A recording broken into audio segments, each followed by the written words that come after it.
Ito yung kondo ko. Ay, paring ganda naman ang kondo mo. Sarap naman tumampay dito, pare. Oo nga eh. Magkano bili mo dito? Hindi ko alam sa parents ko eh. Ganun. Ayaw kasi sabihin sa akin. Sige.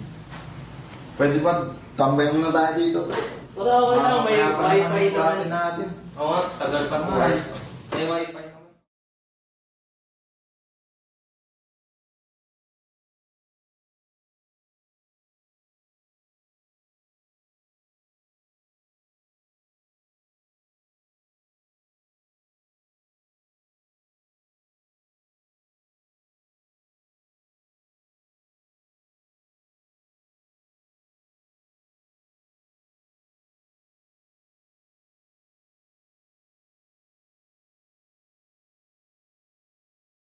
Ikaw, may maipapakita ka ba Hindi, dyan? wala. Studies first. Studies first. Yung Indiana muna. Indiana. Nga pala, pre. Nung isang araw, may tinuro sa amin yung maganda naming professor eh. Sino? Anong pangalan? Si Dr. Borja. Ano yung tinuro niya? Yung Newton's Law of Cooling. Kilala mo ba si Newton? Naririnig ko lang, pero hindi ko siya ganun ka kilala eh. Pare, kapitbahay daw yun ng professor ko, pare. Tapos may tinuro daw sa kanya. Ano yun? Ano ulit tinuro niya? Pero teka lang, pre. Parang medyo umiinit ah. Sige, wait lang. On ko lang yung aircon. Buksan ko lang aircon ha. Init.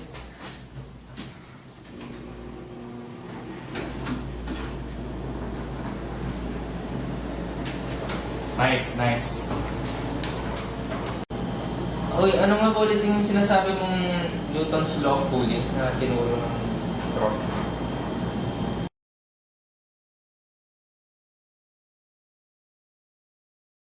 Uy, pre, medyo lumalamig na.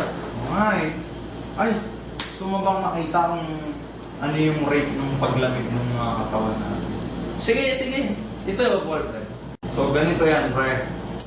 Yung formula na gagamitin natin is ln of t minus t sub s over t initial minus t sub s is equal to negative k times time. So, para ma-solve natin yung problema, kailangan mahanap muna natin yung proportionality constant, is k. Tapos, ang gagamitin natin, yung initial value saka yung final value. So, yung ln natin is ln of 32 minus 27 over 37.5 minus 27 is equal to negative k times 5. Kasi yun yung time, 5. Tapos yung makukuha nating answer is k is equal to 0.1484. Oo. Madali lang, di ba? Just direct substitution lang pa rin. Okay. Tapos, yun, pre. Makukuha na natin yung k. Yun na yung rate, yung pagbabago ng temperature ng mga katawan natin, pre.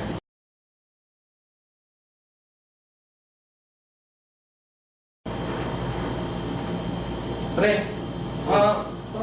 super lamig na. Oo nga eh. Grabe yung aircon niya. Gusto mo bang makita kung ano na yung temperature ng mga katawan natin eh? Sige ba? Sige. Ganito lang yan. Di ba may nakuha tayong proportionality constant kanina? Yung K na. So, ang gagamitin naman nating formula ngayon is T is equal to T sub S plus the difference between the initial temperature and the temperature of the surrounding multiplied by E minus the raised to the negative of the proportionality constant times time. So, yun.